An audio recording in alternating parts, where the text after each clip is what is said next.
Hello student, online class में आपका स्वागत है। जैसा कि हम ग्रेड मास्टर में संस्कृत शिक्षण में इकाई 4 का अध्ययन कर रहे थे। पाठ योजना, दैनिक पाठ योजना यानी शिक्षण योजनाओं के प्रकार। यानी सबसे पहले तो ये बात है कि योजना कोई भी कार्य करते हैं तो उसके पीछे योजना बनी हुई होनी चाहिए। बिना योजना के कोई भी कार्य नहीं किया जा सकता और बिना योजना के अपन कार्य करते हैं तो वो सफल भी नहीं होता। उसी तरह से शिक्षण पद्धति या शिक्षा प्रणाली में भी योजना बनाना जरूरी है। शिक्षण योजनाएं बनाना बहुत जरूरी है। बिना शिक्षण योजनाएं बनाए कोई भी शिक्षण प्रभावी नहीं होगा, रुचिकर नहीं होगा। इसलिए मतलब कि शिक्षण में शिक्षण योजनाएं बनाना जरूरी है। अब शिक्षण योजनाएं कितने प्रकार की होती है? 3 तरह की होती है। वार्षिक पाठ योजना, दैनिक पाठ योजना और इकाई पाठ योजना। यानी जो वर्ष भर के लिए बनाते हैं उसको हम वार्षिक पाठ योजना कहते हैं, और जो वर्ष भर यानी पूरी पुस्तक के लिए बनाते हैं ना, उसमें एक एक इकाई के लिए बनाते हैं, उसको हम इकाई पाठ योजना कहते हैं। और इकाई में से भी उप इकाई के लिए बनाते हैं, उनको हम दैनिक पाठ योजना कहते हैं, जो हम डेली कक्षा में जाके उसका अध्ययन करवाते हैं। तो आज हम इकाई योजना के बारे में पढ़ेंगे कि इकाई योजना किसे कहा जाता है और इकाई योजना क्यों बनाई जाती है। जैसे एक किताब है, किताब में से 12 लेसन होते हैं, 12 पाठ होते हैं। तो 12 पाठों का अगर हम बनाते हैं पूरा तो उसको तो कहा जाता है वार्षिक पाठ योजना, और एक एक पाठ की बनाई जाती है उसको बोलते हैं इकाई योजना। तो इकाई योजना में हम कौन सी शिक्षण विधि यूज करेंगे, कौन सी सामग्री यूज करेंगे, कौन सी विषय वस्तु यूज करेंगे, क्या उदाहरण देंगे, क्या कहानी बताएंगे, उन सब का हम एक इकाई योजना में समावेश करते हैं। जैसा कि इकाई शब्द को शिक्षा के क्षेत्र में लाने का श्रेय किसको है? प्रसिद्ध शिक्षा शास्त्री हर्बर्ट स्पेंसर। यानी इकाई योजना का इकाई योजना जो शब्द लाया या इकाई योजना शिक्षा के क्षेत्र में जो लाने वाले थे वो थे हमारे हर्बर्ट स्पेंसर। ये इकाई योजना को लाने वाले थे।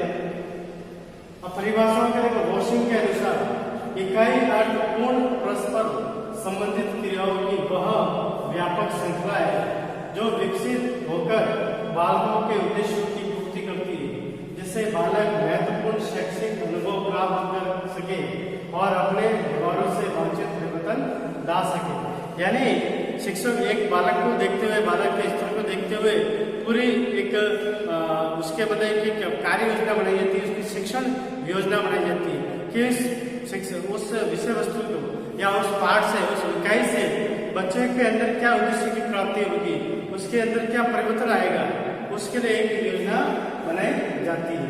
अब योजना भी, इकाई योजना भी कितने प्रकार की होती है? 2 प्रकार की। एक तो होती है पाठ्य पुस्तक के आधार पर और एक होती है अनुभव के आधार पर। पाठ्य पुस्तक यानी पुस्तक यानी खुद की किताब के ऊपर जो बालक पढ़ता है उसके किताब के ऊपर पाठ योजना बनाई जाती है, उसके किताब के ऊपर योजना बनाई जाती है। और दूसरा है अनुभव के आधार पर, यानी बालक के अनुभव के आधार पर ये इकाई योजना का निर्माण किया जाता है। अब पाठ्य वस्तु के आधार पर कितने हैं?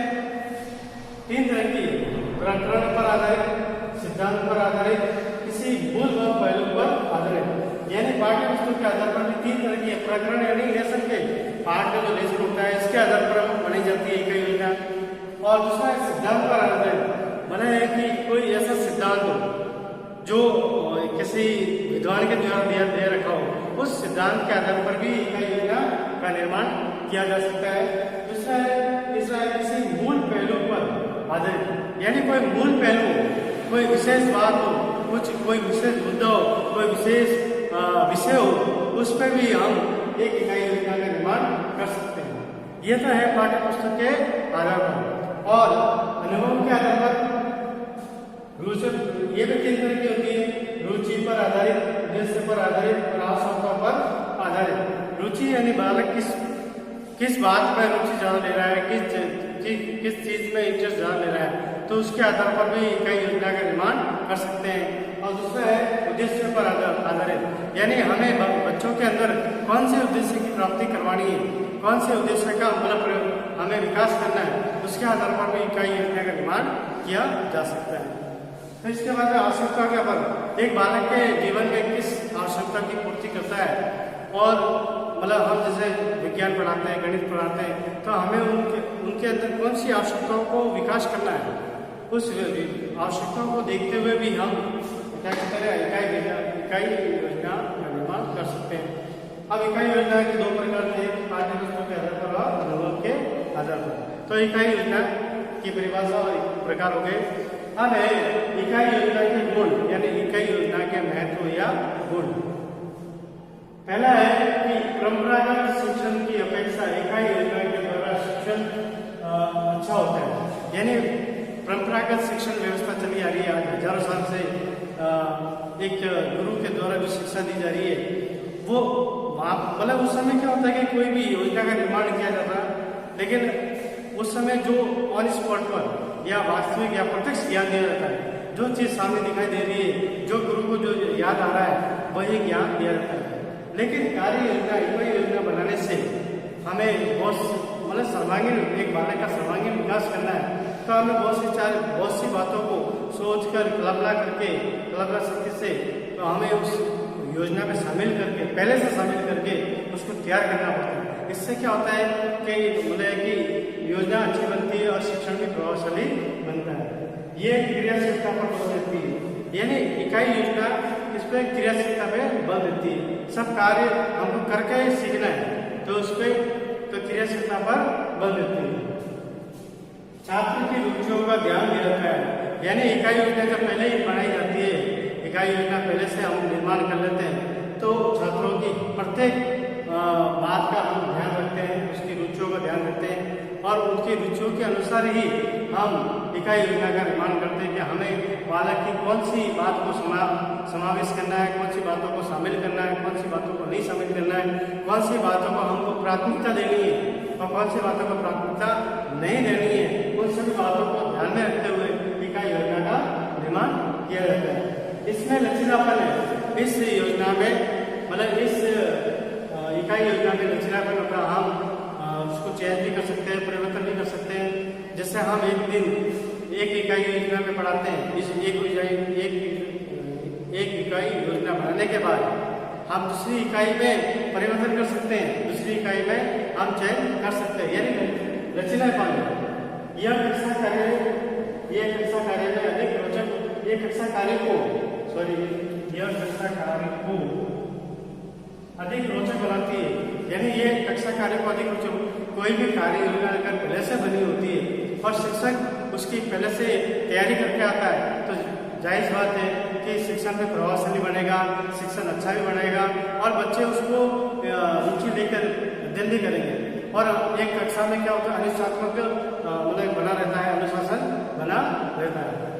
अब इकाई योजना के दोष, यानी गुण है तो दोष भी होते हैं। इकाई योजना के दोष, विभिन्न क्रियाओं का समावेश होने के कारण सामान्य विद्यालयों के लिए असंभव है। यानी इकाई योजना में हम बहुत सी बातों का समावेश करते हैं कि TLM होना चाहिए, शिक्षण सामग्री होनी चाहिए, हर तरह की सुविधाएं एक विद्यालय में होनी चाहिए।